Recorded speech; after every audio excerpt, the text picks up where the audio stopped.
حصل الإنجاز اللي غير شكل الحروب. أول طيارة شبح في العالم F-117 نايت هوك.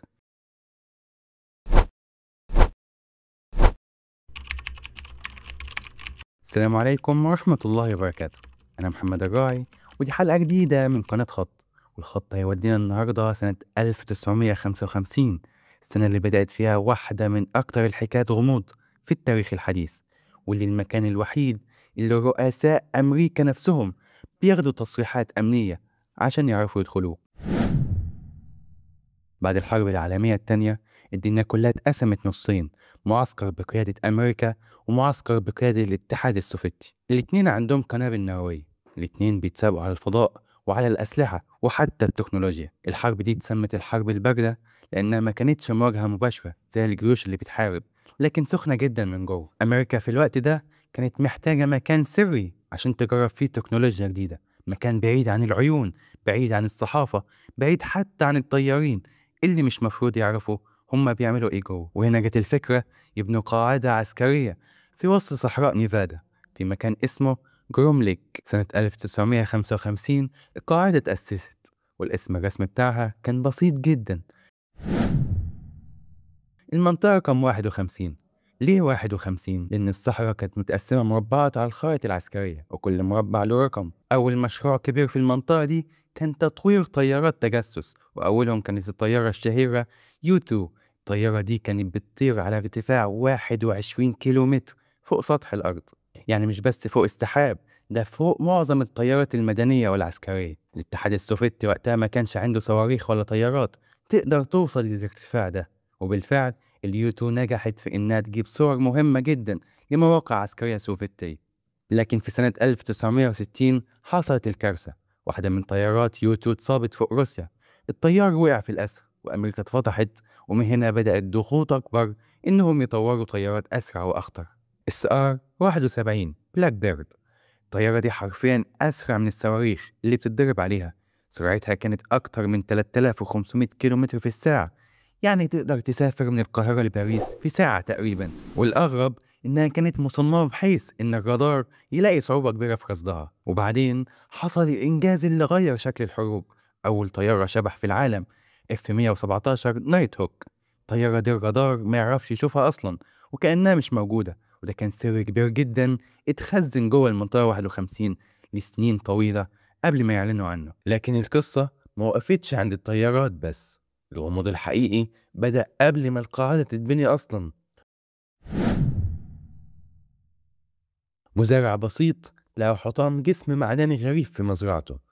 الجيش أعلن بعدها إن اللي وقع بالون طقس، لكن الجرائد المحلية كتبت وقتها عناوين زي طبق طائر سقط في روزويل. الناس اتجننت، في ناس قالت ده طبق طائر وأكيد فيه كائنات فضائية، الناس التانية صدقت الجيش وقالت لا دي فعلا أداة مراقبة جوية. لكن الشائعات كانت خلاص بدأت، وأي حاجة غريبة بعد كده الناس كانت بتربطها على طول بروزويل وبعدين المنطقة 51. نتحرك شوية للثمانينات، وبالتحديد سنة 1989. واحد اسمه روبرت لازار طلع في لقاء تلفزيوني وقال أنا اشتغلت في المنطقة 51 وشفت أطباق طايرة وكائنات غريبة. الكلام ده كان زي النار في الهشيم. لازار حكى إنه اشتغل في منشأة صغيرة اسمها S4 جنب المنطقة 51، وإنه شاف بنفسه أطباق بتطير بتشتغل بمصدر طاقة مش مفهوم للبشر. كمان قال إن التكنولوجيا اللي شافها مش من الأرض أصلا. العالم كله اتقسم نصين، في ناس صدقته وقالت خلاص إحنا مش لوحدنا في الكون، وفي ناس تانية قالت الراجل ده أكيد بيألف عشان يشتهر.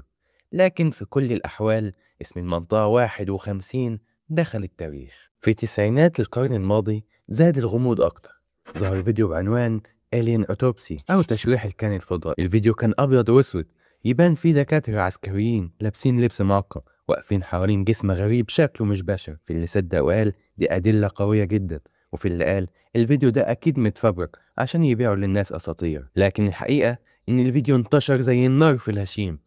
مع مرور السنين ظهرت مئات القصص من ناس قالوا إنهم شافوا أضواء غريبة حوالين القاعدة، أجسام تتحرك بسرعات مستحيلة، بتلف وبتناور بشكل ما يقدرش أي طيار بشري يعمله. في ناس قالت دي تجارب طيارات جديدة، وفي ناس قالت لأ دي مركبات فضائية. الموضوع كان رايح جاي بين مؤيد ومعارض. الموضوع فضل شائعات لحد سنة 2017. وزارة الدفاع الأمريكية بنفسها نشرت فيديوهات رسمية. اللي صور الفيديوهات دي طيارين حربيين أمريكان كانوا في الجو، وفجأة شافوا أجسام غريبة تتحرك بسرعات مش مفهومة. الطيارين نفسهم سجلوا صوتهم وبيقولوا دي بتكسر قوانين الفيزياء. That's not LNS though, is it? It's not. That is LNS, dude. Well, if there's like that thing, it's rotating. الحكومة ما قالتش دي مركبات فضائية، لكن مجرد إنهم اعترفوا بوجود أجسام مجهولة كان كافي يخلي العالم كله يرجع يتكلم عن المنطقة 51. نيجي بقى لعصر السوشيال ميديا. في 2019 واحد كتب على الفيسبوك بوست هزار: يلا نقتحم المنطقة 51 ونشوف الفضائيين.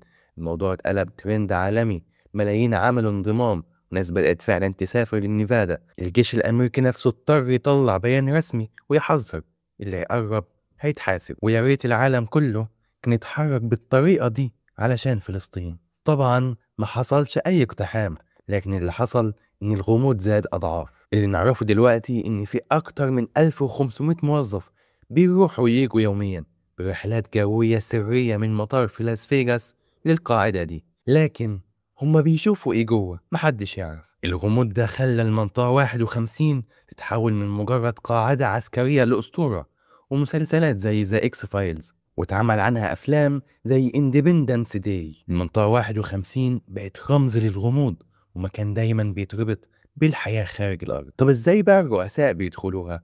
السيطرة مش بالكامل عند الرئيس. المنطقة تابعة مباشرة للقوات الجوية الأمريكية، وكالة الاستخبارات CIA، ودي جهات ليها أسرار خاصة بالبرامج العسكرية والتجارب اللي حتى بعض الرؤساء ما يعرفوهاش.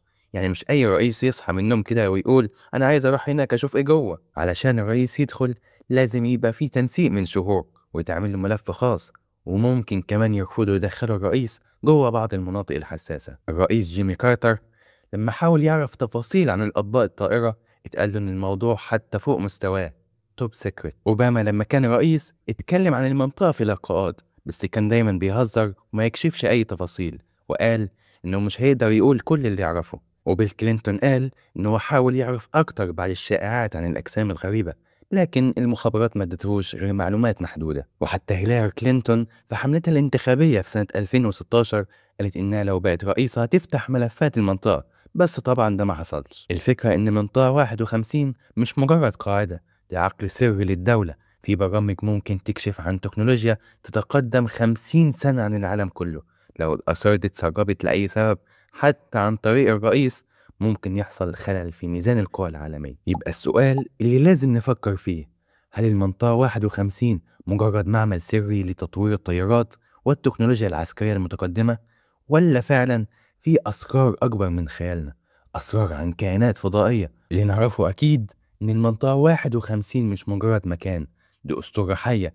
وأنا سايب لكم السؤال: لو لقيت فرصة تدخل المنطقة 51 أول حاجة هتدور عليها إيه؟ الطيارات السرية ولا الفضائيين اللي العالم كله مستني يكشفهم؟ قولوا لنا رأيكم في الكومنتات، ولو عجبكم الفيديو ما تنسوش تعملوا اشتراك وتفعلوا الجرس عشان يوصل لكم كل خط جديد.